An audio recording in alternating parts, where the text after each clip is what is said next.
Hello, আসসালামু আলাইকুম। আজকে আমি ২টা রান্নার রেসিপি নিয়ে চলে আসছি আমাদের পাট ক্ষেতে। কি সুন্দর সবুজ সতেজ টাটকা শাক। শাকগুলো রোপণ করা হয়েছে প্রায় ১ মাস হয়ে গেছে। এর মধ্যে এগুলো খাওয়ার উপযোগী হয়ে গেছে। দেখুন কত বড় হয়ে গেছে। মাশাআল্লাহ, গাছগুলো অনেক লম্বা এবং বড় হয়ে গেছে। দেখতেও অনেক সুন্দর লাগতেছে। যখনই একটু সময় পাই তখনই পাট শাকগুলো দেখতে চলে আসি। গ্রামের মানুষেরা কষ্ট করে ফসল রোপণ করলেও একটা সার্থকতা আছে। তারা কিন্তু টাটকা ফ্রেশ সবজিগুলাই খেতে পারে, যা বাজারের সবজিগুলোর মধ্যে থাকে ফরমালিন।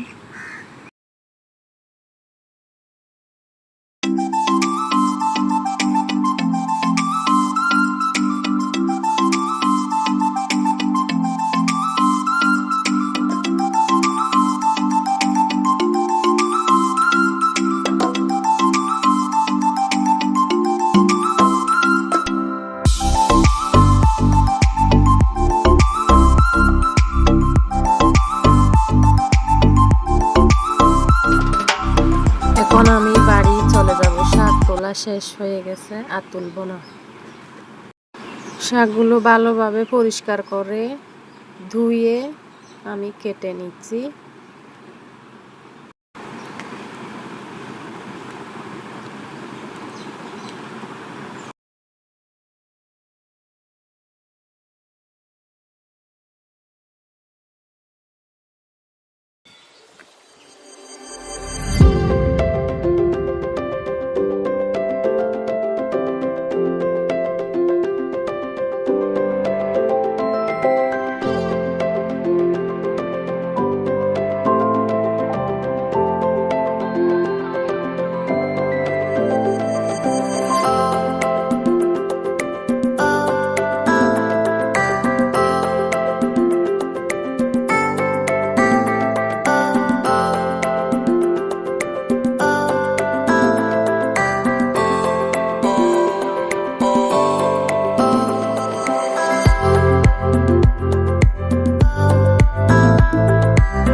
এখন আমি হাফ কাপ মসুরের ডাল ভালো করে ধুয়ে এর মধ্যে 2 কাপ পানি দিয়েছি, 7-8 কোয়া রসুন কুচি করে দিয়েছি, 1 চা চামচ মরিচের গুঁড়া, 1 চা চামচ হলুদের গুঁড়া, 1 চা চামচ জিরার গুঁড়া দিয়ে ভালোভাবে মিক্স করে ফ্রাই প্যানটা চুলার উপর বসিয়ে দিয়েছি।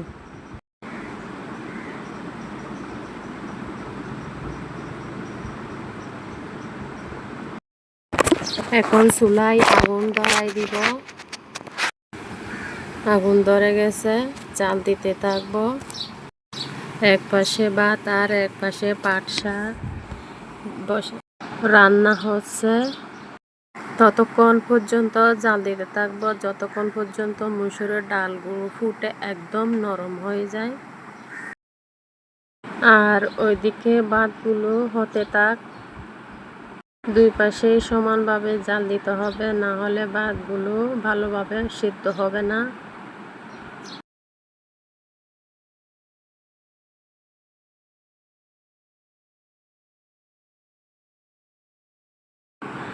আর এদিকে আমি ঢাকনাটা তুলে দেখতেছি কতটুকু সিদ্ধ হচ্ছে। একটু একটু হচ্ছে এখনো। আবার ডেকে দিচ্ছি, জাল দিতে থাকবো যতক্ষণ না ভালোভাবে সিদ্ধ হয়ে আসতেছে। মাঝে মাঝে গ্যাসের চুলায়ও রান্না করি।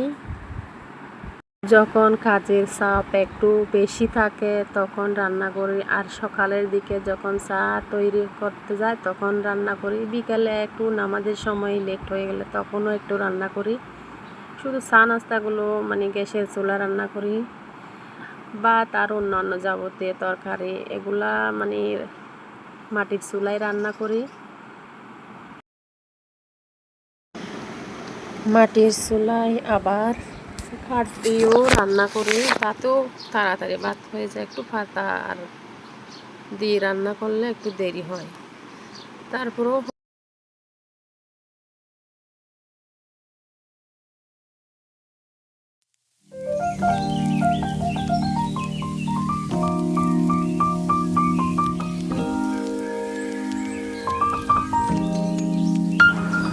এখন ঢাকনাটা তুলে দেখছি ডালগুলো ভালোভাবে ফুটতেছে কিনা, ফোটা হয়েছে কিনা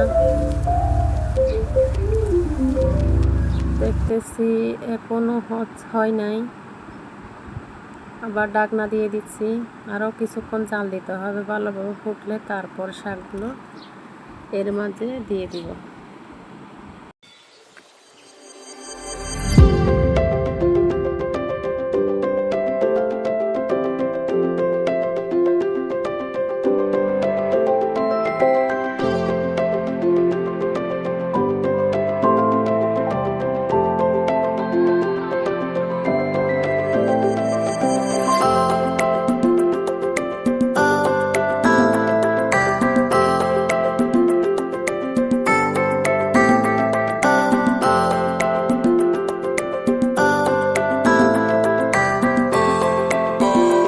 ডালগুলা প্রায় সিদ্ধ হয়ে আসছে, এবার শাকগুলো ফ্রাই প্যানে দিয়ে দিব।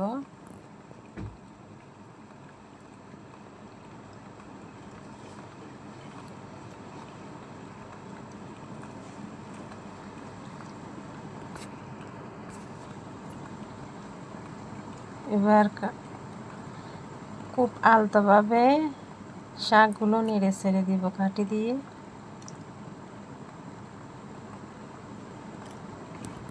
বেশি নাড়াচাড়া করতে গেলে এগুলা পড়ে যাবে, কারণ ফ্রাই প্যানটা খুব ছোট।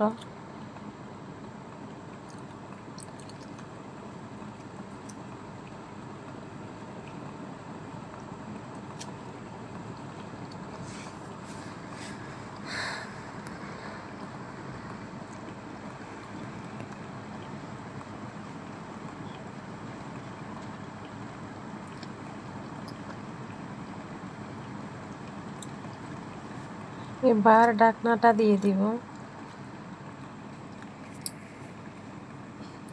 একটু এই পাশ ফিরিয়ে দিচ্ছি,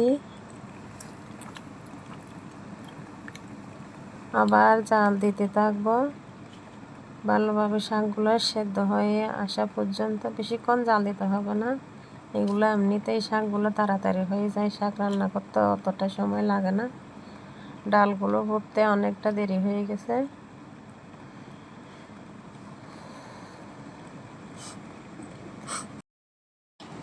শাকের মধ্যে আর পানি দিতে হবে না, একটু কম করে জাল কমাই দিয়ে রান্না করলে, মিডিয়াম আগুনের মধ্যে রান্না করলে শাক থেকে পানি বের হয়ে শাকগুলা হয়ে যাবে।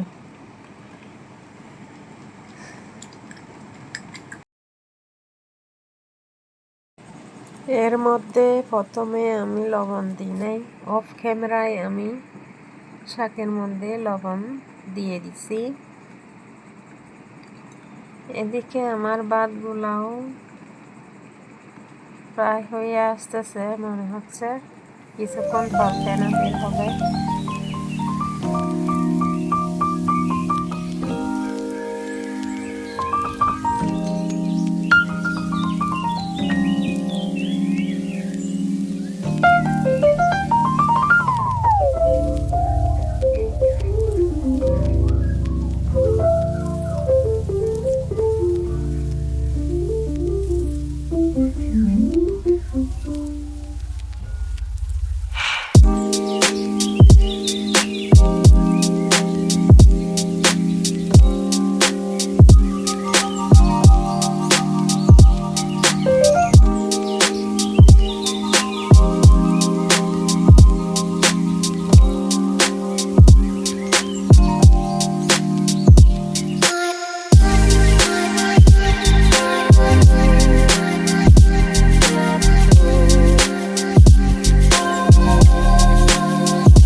এবার শাকগুলো হয়ে আসতেছে মনে হচ্ছে। ঢাকনাটা তুলে দেখি, এই তো। এবার আলতোভাবে নেড়ে ছেড়ে দেবো যেন ডালের সাথে শাকগুলো ভালোভাবে মিশে যায় এবং সিদ্ধ হয়ে যায়। সিদ্ধ হয়ে আসছে প্রায়।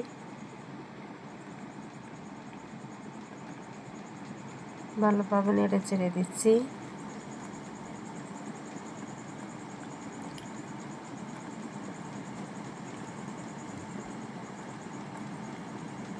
লবণ চেক করে নিচ্ছে হয়েছে কিনা। লবণ হয়েছে, ঠিক হয়েছে। এবার ঢাকনা দিয়ে দিচ্ছি।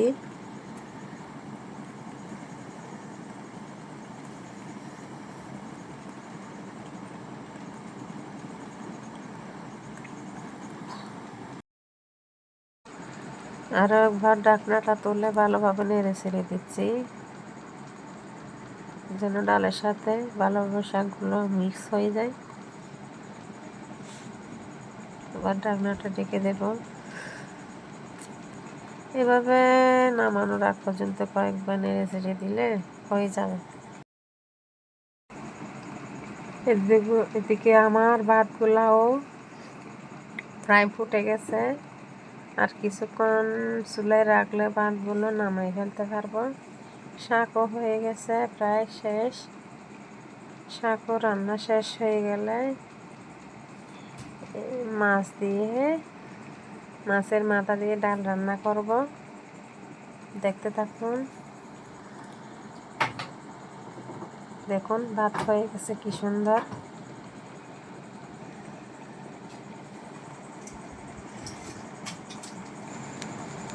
ভিডিওটা যারা এই পর্যন্ত দেখেছেন,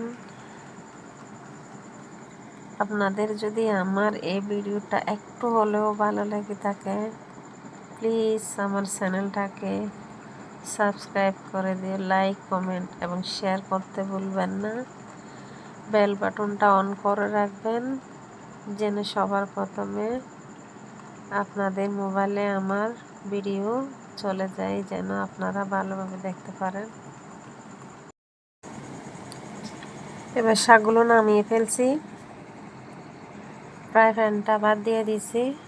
এর মধ্যে পরিমাণ মতো তেল দিয়ে দিছি, বেশি দেই না, একটু সামান্য পরিমাণে। অফ ক্যামেরায় আমি মাছের মাথা আর প্যাটলাইসগুলোকে হলুদ লবণ দিয়ে ভালোভাবে মাখিয়ে কিছুক্ষণের জন্য রেখে দিছি। এখন তেল গরম হয়ে আসছে। তেলের মধ্যে মাছগুলো আমি ছেড়ে দিচ্ছি একটু ভেজে লাল লাল হওয়ার জন্য।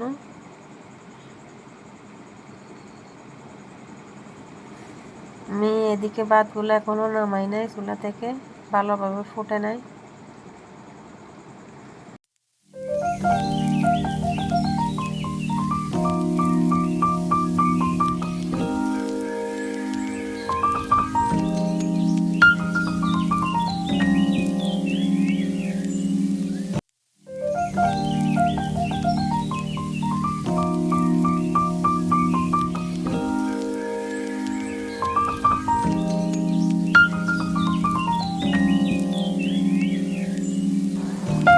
মাছগুলো কিছুক্ষণ জাল করার পর আমি উল্টে পাল্টে দিচ্ছি, যেন পিঠে পুট করে দিচ্ছি। খুব আলতোভাবে দিতে হচ্ছে কারণ এগুলো মানে উঠতেছে না, লেগে যাচ্ছে। তেল একটু কম দিছি তো তাই একটু সাবধানে নাড়াচাড়া করতে হচ্ছে, কারণ ভেঙে যাওয়ার ভয়। কয়েক টুকরা সামান্য এগুলো দিয়ে ডাল রান্না করব। ওদিকে চুলাটা খালি যাচ্ছে, এদিকে আমি একটু গরম পানি বসাই দিব।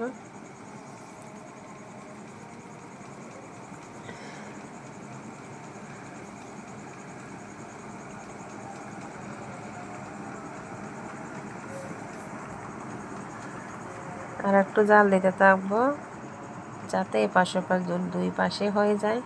তারপর চুলা থেকে এগুলো নামিয়ে ডাল রান্না করব। ডালের পর এগুলো ছেড়ে দেবো। দুই পাশে একটু ব্রাউন কালার হয়ে আসছে, এবার নামিয়ে ফেলবো চুলা থেকে।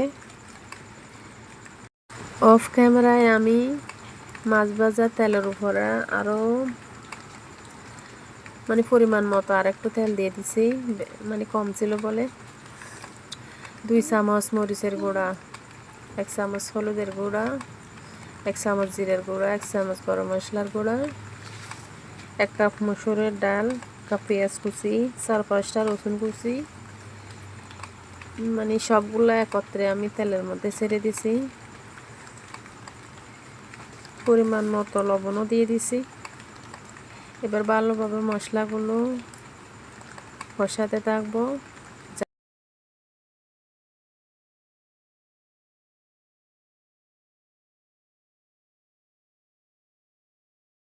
মুসুরের ডালগুলো কিছুটা হয়ে আসলে এর মধ্যে মাছ ভাজাগুলো দিয়ে দিছি। ক্যামেরার মধ্যে দেখানো হয় নাই।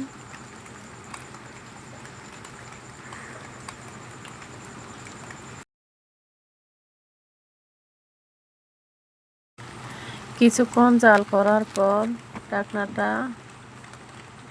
তুলে এগুলো একটু আলতোভাবে নেড়ে চেড়ে দিব। মাছের মাথাটা একটু ভেঙে দেওয়ার চেষ্টা করছি, একটু ভাঙতে পারতেছি না, ভালোভাবে সিদ্ধ হলে ভেঙে যাবে।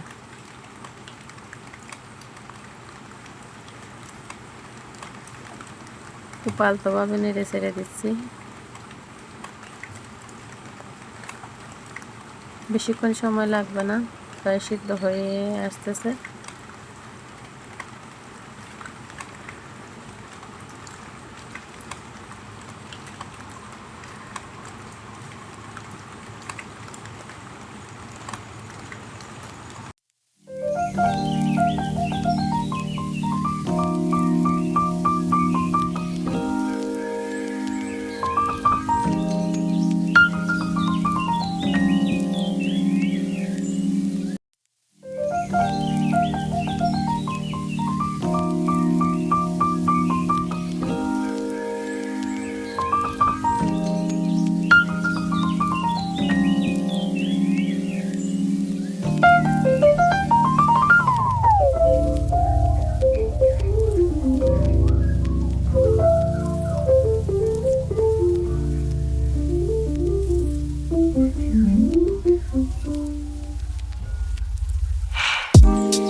আমি ঢাকনাটা তুলে দেখতেছে হয়েছে কিনা। প্রায় ডালগুলো ফুটে গেছে, মাছও হয়ে গেছে। ভালোভাবে নেড়ে ছেড়ে দিচ্ছে একটু।